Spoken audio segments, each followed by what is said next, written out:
수험생 여러분 안녕하십니까. 에듀마케에서 건축기사와 건축산업기사를 담당하고 있는 안남식 교수입니다. 자, 이번 시간은 전 시간에 이어서 제8절 구조물의 이제 변형입니다. 구조물의 변형, 먼저 변형이라는 걸 좀 설명을 드리겠습니다. 구조물이 형태가 변하는 걸 얘기하는 거죠. 일반적으로 이렇게 건축물이나 구조물이 있는데 이렇게 확 찌그러진다? 보통 이렇게 찌그러지는 경우는 거의 없고요. 밑으로 처지는 걸 얘기합니다. 위쪽에서 힘을 주면 다리 같은 거, 예를 들어서 사람이 뭐 한두 사람, 10사람 올라가는 건 괜찮은데 어마어마하게 무거운 트레일러 트럭이 막 7대, 8대가 지나가면 얘가 이렇게 처지죠. 그 처질 때 약간 정도 처지는 건 괜찮은데 많이 처지면 건물이 이 다리도 무너질 수 있기 때문에 이렇게 처지는 거, 처짐 또는 처짐각, 처지는 것을 처짐, 그리고 그 처질 때의 원래 수평인 이게 0도라고 봤을 때 몇 도의 각도만큼 처졌을까 하는 처짐각, 요거를 우리가 변형이라고 얘기를 합니다. 먼저 제일 그래도 쉬운 게 보니까 보의 처짐과 처짐각 해법을 먼저 갑니다. 해법이라는 게 뭐냐면 처짐과 처짐각을 구하는 방법, 이걸 얘기하는 거예요. 세계적인 천재들, 막 우리 뭐 과학자들 많죠.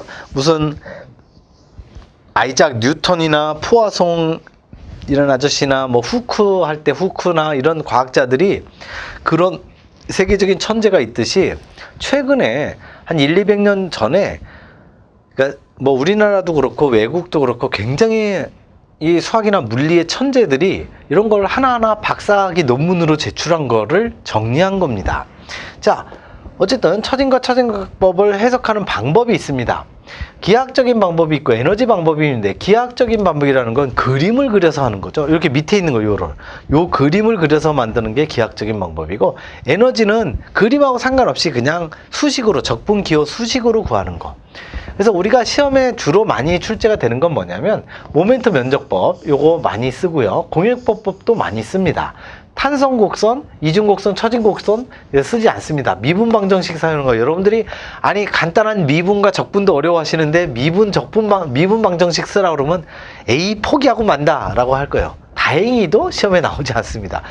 건축 기사의 실기에 구조 문제에 한번 이게 나온 적이 있어요. 처짐각법이 나온 적이 있어요. 이 틀리라고 내는 거죠. 이 처짐각법인데 이거 완전히 틀리라고 내는 겁니다. 이걸 구하려면요, 처짐각법을 정확하게 하려면 한 문제 푸는데 A4 용지 한 장 쓰는데 한 2시간 걸립니다. 2시간. 한 문제 푸는데. 그러니까 그거는 아예 풀지 말란 소리죠. 이거 틀리라고 내는 문제입니다. 공부 안 하셔도 됩니다, 이건. 가상일법, 이것도 거의 나오지 않습니다. 이거는 우리 이 카스티글레너 시오렘이나 이런 것도 다 공부 안 하셔도 돼요. 이런 거는 시험에 거의 출제가 되지 않습니다. 시험에 출제가 정말 가뭄에 콩나듯이 돼요.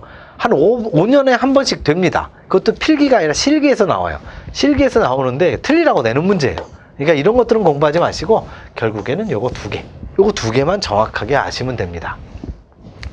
자, 그렇다면 이제 우리의 목표는 모멘tum 원적법과 공역법법이다. 요거 두 개만 잘 알아두시고, 근데 이것도 결코 쉽지 않습니다. 우리 항상 이 지금 구조 전체적으로 흐름을 보시면 그 건축 구조의 제일 앞에 일반 사항이 나오고요. 그 다음에 나온 게 뭐 여러 가지 일반 사항이 있었잖아요. 지점에는 반력이 몇 개냐, 뭐 고정단이 뭐냐, 회전단이 뭐냐, 회전 지점이 뭐냐, 이동 지점이 뭐냐, 반력의 개수가 뭐냐, 뭐 영부제가 뭐냐, 트러스가 뭐냐, 쭉 일반 사항인 거 나오고 해석이 나오고, 그 다음에 나오는 게 변형이듯이 이게 굉장히 만만치 않은 내용입니다. 자, 하나하나 해볼게요. 모멘트 면적법 갑니다. 모멘트 면적법, 이게요, 이 그림이 정확하게 모멘트 면적법을 처음에 고안해낸 사람의 박사학위 논문에 그대로 있는 그림입니다. 그 박사학위 논문, 그러니까 박사학위라는 건 기본적으로 우리가 학부 4년제 대학을 기준으로 합니다. 학부 4년을 졸업을 하고, 그러면 이제 학사 학위를 받고, 그리고 나서 대학원에 가서 석사 2년 동안 공부하면 석사 학위를 받고, 그리고 또 박사를 한 3년 4년 하면 이제 박사 과정의 제일 마지막 끄트머리 시험을 볼 때가 바로 이 박사학위 논문이에요. 거기에 그야말로 이 사람이 모든 걸 총망라해서 내가 이런 구조물의 단순 보나 여러 가지 구조물의 처짐이나 처짐각을 계산하는, 변형을 계산하는 방법을 모멘트 면적이라고 하는 아이디어를 사용해서 구하겠다라는 걸 사상 처음으로 만들어낸 거죠. 자, 그래서 이렇게 단순보가 등분파중을 받고 있습니다. 그럴 경우에 원래는 이렇게 수직선, 직선이었던 보가 이렇게 빨간색으로 휘어질 거예요. 휘어지게 되면 그 휘어질 때 여러 가지 모멘트나 이런 거를 보게 되는 거예요. 이게 지금 모멘트의 면적법이죠. 전단력 면적법이 아닙니다. 모멘트의 면적법이에요. 그러니까 모멘트도를 그려야 되는 거죠. 근데 이렇게 했을 때 단순보의 등분파중 받을 때 모멘트 다이그램을 그려보면 정확하게 원래는 이 밑으로 이렇게 그려지게 되는데 이렇게 됩니다. 그래서 모멘트 다이그램을 이렇게 그린 상태에서 이러한 파란색의 모멘트 그림, 이 모멘트 그림을 가지고 면적을 구하게 되면 처짐을 구할 수 있다는 거예요. 처짐이나 처진각을 구할 수 있다는 개념을 설명해 주고 있습니다.